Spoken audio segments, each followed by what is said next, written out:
maquillé. Yesu a batunion sauté.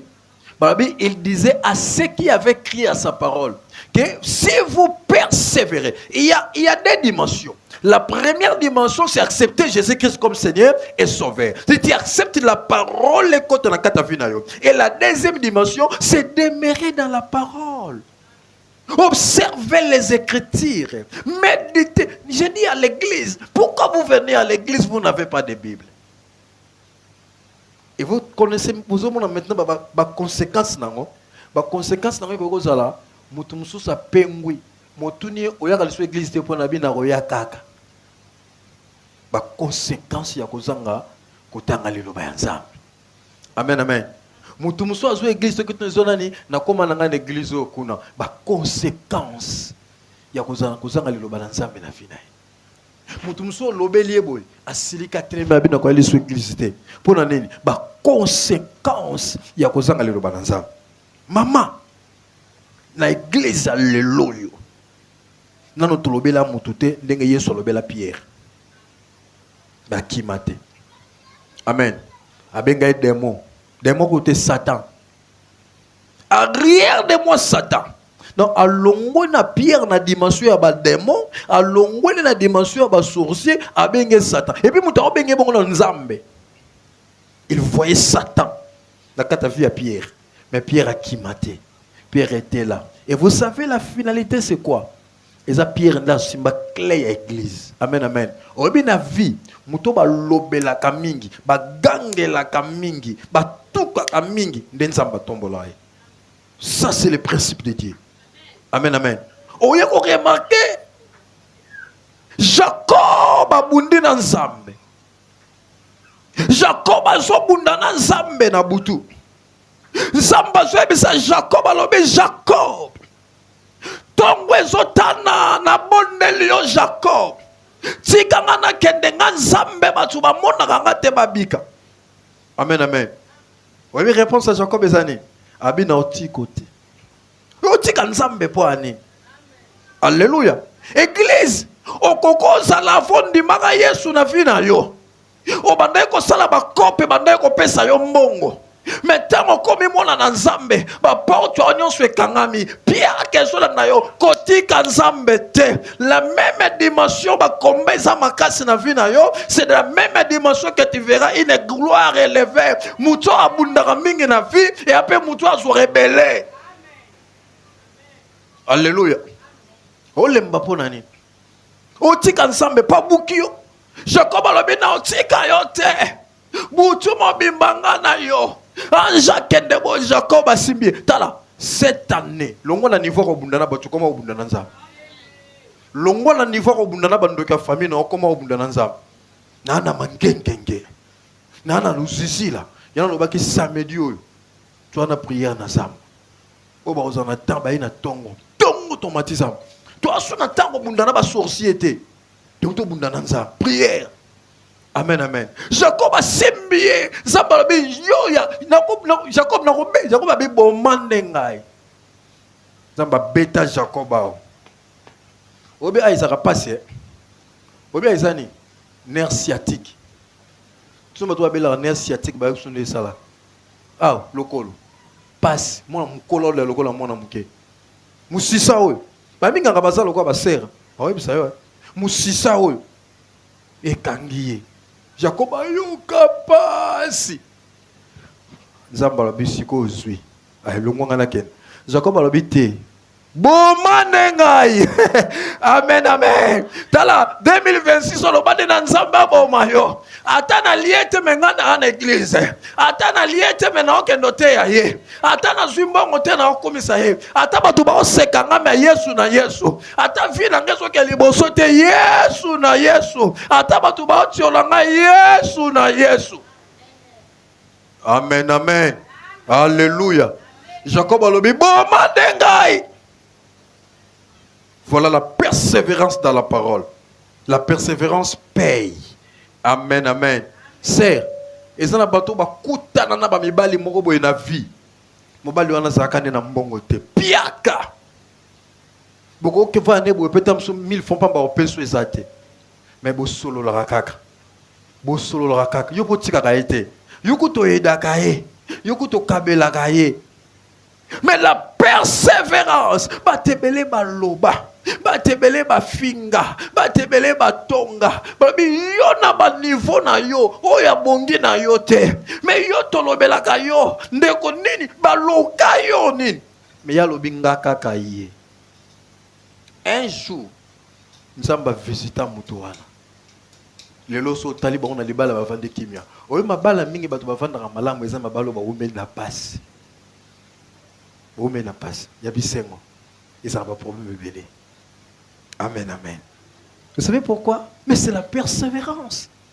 La persévérance. Ne perds pas l'espoir. Lelo ya na batu ba na katote de l'Holocauste. Aota la biso nde tozali. Yo comment autant que la biso bambula 24 ans vraiment, 25 ans vraiment. Siko yo comme nzambe. Olingo lo basiko na 24 ans c'est que tout le monde a sur le boko nzambe te. C'est kotangela mukolote. Soko zo ba pona vie ya mutu, chaka virgule go chaka pointer. Pour point ça des domaines nzambe. Yango moni bato batala batu na miso ba eshua. Amen amen. Écoutez ce qu'Esther a fait, ba lisa na mukanda Esther. Esther a kangamina Naomi a omona Naomi koko. Arzoni na vie à Naomi. Arzoni. Amen, amen. Maklon koufi. Mobile na ya koufi. Naomi a ebsi Orpa. A ebsi Esther. C'est Rite. Merci beaucoup. A ebsi Orpa. A ebsi Rite. Kola pambola bino.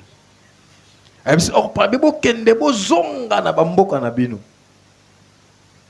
Orpa tali. Tala. Eza jaka bandimi oyo. Eza nzambe ya balingi oyo bataka bato no ba matériel.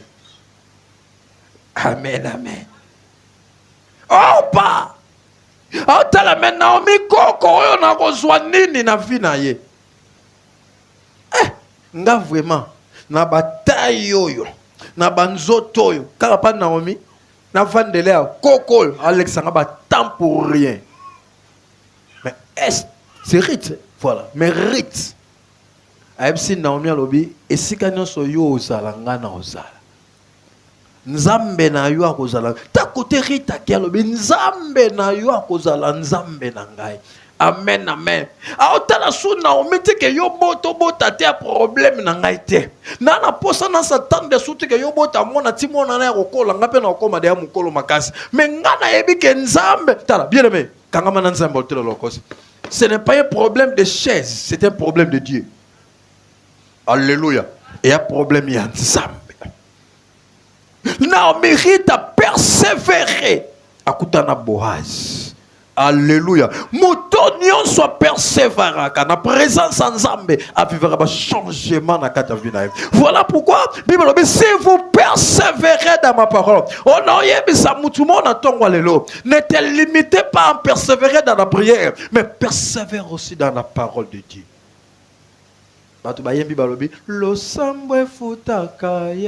Oui, j'accepte, j'acclame. Le sambe futaka, mais la tongwa lelo. Nena ebisayo, lelo bayanzambe futaka koleka lo sam. Vous savez cette parole? Dans Josué chapitre 1 verset 8. Josué. On lit ce verset pour te clôturer. Pour la raison un temps, dans la Bible c'est Josué. Les gens qui ont la Bible, vous trouvez déjà un livre à Josué. Dans le chapitre 1, tu as un verset nango 8. Je lis au nom de Jésus. Ce livre de la loi ne s'éloignera pas de ta bouche. Tu le murmureras. Oh. Dans cette expression, tu le murmureras jour et nuit afin de veiller à agir selon tout ce qui est écrit. J'y trouve écrit, car alors tu rendras tes voies prospères, alors tu réussiras. Quelqu'un à la Bible, soulignez ces versets. Soulignez. Amen, amen. Là, on parlait de murmurer. Dans la version, on dit méditer. Vous voyez quoi il m'a dit? Quoi il m'a dit? Vraiment. Vraiment. Ça veut dire, quoi il m'a dit? Quelque part, ça, tu as le la. Et ça, l'une des façons, il y a Stressé. Amen, amen. On dit que stress, on a stressé à tout moment, et puis ça maladie. Trop de stress, et puis ça maladie. Estomac. Na kati, maladie à kati. Voilà ce que la Bible nous déclare. Donc nous devons lire la parole na kati. Amen, amen. Influencer, quand ça a suscité la vie na yo. Quand là la mawate na vie na yo. Amen, amen. Mais dormez dans la parole. Balobi méditer c'est tout ça ko échouer et na batebele si ba yekoli ko sambela mais ba yekoli ko tanga Bible té. Amen. Ayekoli les gens ko matangomba. Ya on a lobaki une église chaque vendredi.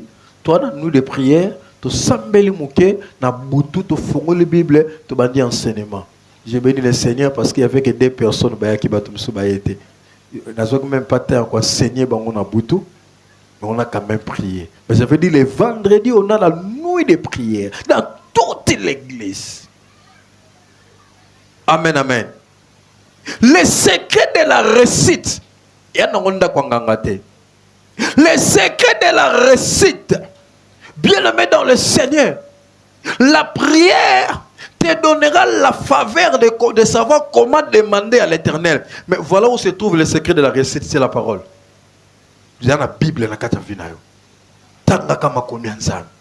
Oso comprendre de tout naba la kisayo. C'est alors que tu avanceras. Ko la kisaka journée mon matin sans pourtant lire la parole. C'est mauvais, maman. Papa. Ne passez pas toute une journée, quel que soit tu es en travail. Le lot, il y a des Bibles qui sont incorporées dans des appareils. Le lot, il y a des Bibles par-ci, par-là. Donc, on a la capacité de la Bible. Il y a même dans la Bible audio. Tu vas écouter en amateur, tu appuies le bouton de ton appareil et le message là commence à réciter les versets de la Bible. Toi, tu es en train de lire. On n'a pas le temps qui a monté. Alléluia. Quelqu'un qui est dans le royaume. Le royaume de Dieu est venu avec la présence de Jésus. Amen, amen. Matthieu chapitre 12, verset 28. Nous sommes dans le royaume. Jésus est venu maintenant avec le royaume. On m'a dit qu'il y a Yesu. Qu'il y a Yesu. Il y a bokonzi nyonso. Bokonzi. Ce que tu président de la République à Tambola, il y a un bon nzambe. Président République à Tambola na mituka na bandako na misala président ko kutane bo peso pe musala kanu kutene o président na zuluka musala talio yo abengi ministre nani comment na lobby okene na société kuna okay kane président bien ba changer moté bon ce ko nzambe apesa Bartimée misu na nzela mema en hôpitalité ba kutana kana nzela boye atuni olingi ni na bina mona bizwa misu. Amen, amen. Donc, Jésus marche avec tout dans ta vie. Bien-aimé dans le Seigneur. À chaque fois que tu es en train de lire la parole, Dieu est en train de te communiquer tout ce que tu en as besoin. Laisse que cette année 2026, que tu prospères à tous égards. Amen, amen. Laisse que cette année 2026, et aux ala non, bien aimé, ma réclamation à famille, ma réclamation à quartier, et ça impact na vie na yote, ma réclamation ancestrale, ma tout ça ma tali, ma vie tu es ba kaka sou kamelebo, ne tiana ba famille mususu, ba kufa kaso ba kebota. Akebota césarienne pas kufi. Ba tu bi famille ba kufa kabo, yo eza bongote. Amen, amen. Yo eza bongote. Famille bakufa kana mutu pasi famille bango soki kaka abali nde babando na biwe kozala ndenge wana te Bible lobi baya na banzela na bango mais bakomona yo te Bible lobi les projets bazo former pour na yo eza sans effet parce que l'Éternel va maintenant t'affranchir 2026 c'est une année où tu marcheras la tête haute. L'Éternel va t'affranchir.